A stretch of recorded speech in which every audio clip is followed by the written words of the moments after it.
Hey everyone, so I just want to make a short video today about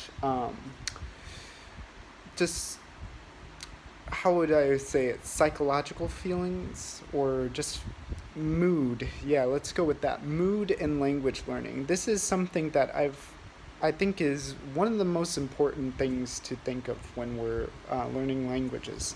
For instance, um, recently I've been starting to speak and listen and use all five of the languages I know every day.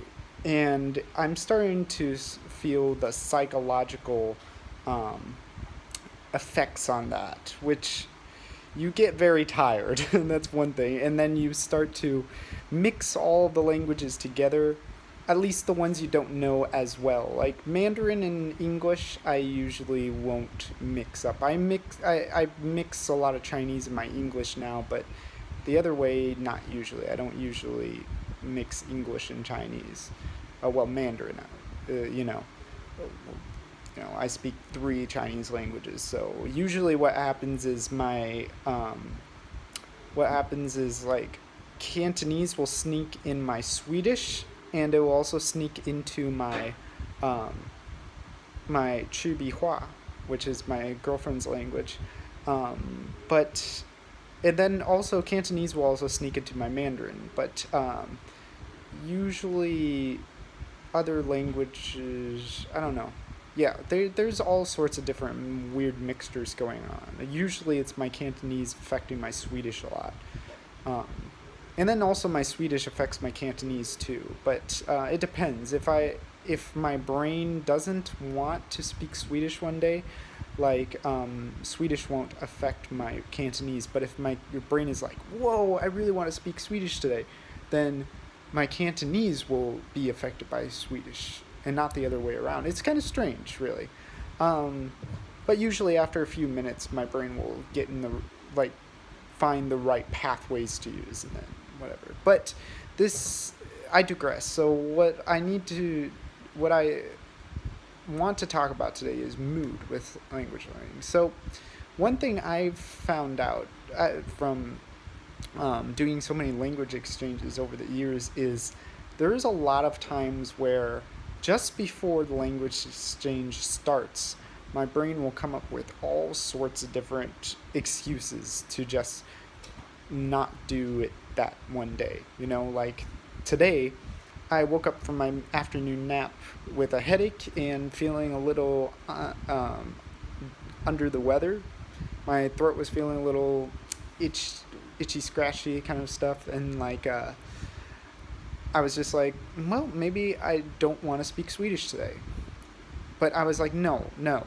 If I had a nickel for every time that happened, then I would be as rich as Bill Gates. So I'm gonna still, if I feel horrible today, I'll speak horrible Swedish. But it probably is better than I think it actually is, because like the Buddha said, our perceptions are wrong, probably all the time.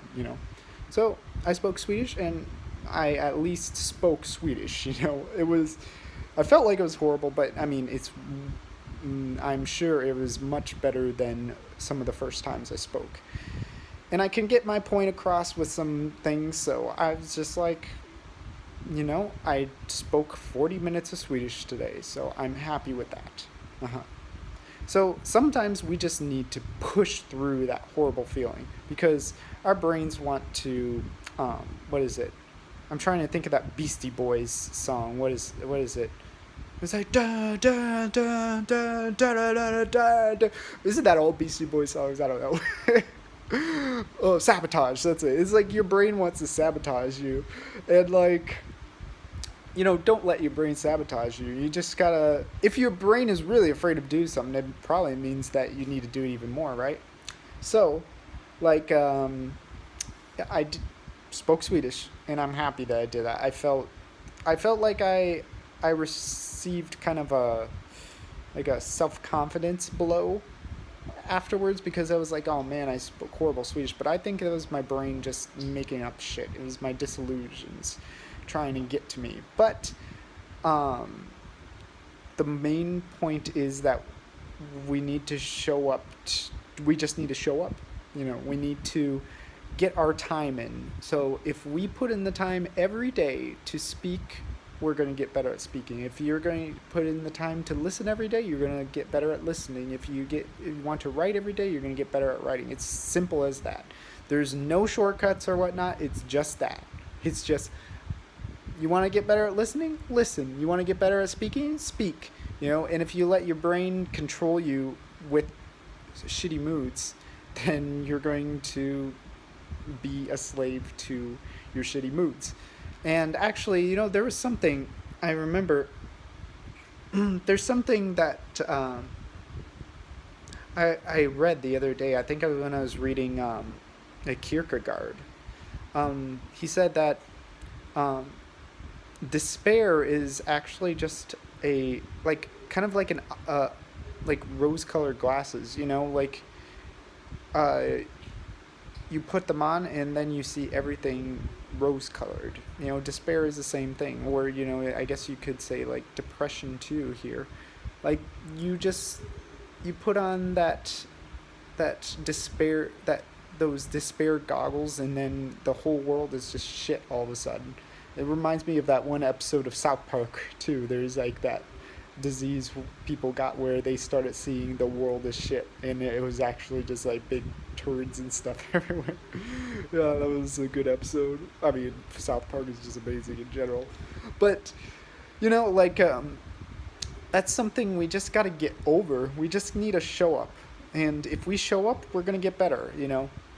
And in any realm of language learning, in any realm of anything, you show up and you do your work and you're going to get better at it. Even if your perceptions are telling you, I'm not getting better, you're getting better. You put in the work, you're getting better. That's it. Unless you got into a horrible mining accident where half your brain was blown away by a rogue piece of rebar, then, I mean, if that happens, yeah, maybe you got worse at something that day. But, I mean, even the guy that I'm referring to, the real story, I mean, he was able to function as a human being, just he had a little bit of mood disorders. But I digress. Yeah, so when we are feeling horrible, we should keep our language learning up. And actually, it might be better for us because when we actually go to these countries and try to use our language skills, like if I go to Sweden, I'm probably going to have horrible days. I mean, like I'm in another country, it's going to be hard to deal with some stuff. So that I am letting myself get used to the pressure of being in a bad mood speaking that language, then once you actually get in even a worse mood, at least you have some experience with doing that. And then you will be able to speak better and more confidently, even if at the time you feel like you're just spewing a whole bunch of nonsense out of your mouth. It's always going to be better than what we think. We usually blow things out of proportion, and we shouldn't let our brains do that. We should use our consciousness to take control of our lives, really, just in general. Yeah, so that's what I have to say today, and I hope that helps people with. I should be looking at this, and bye, actually. Bye-bye.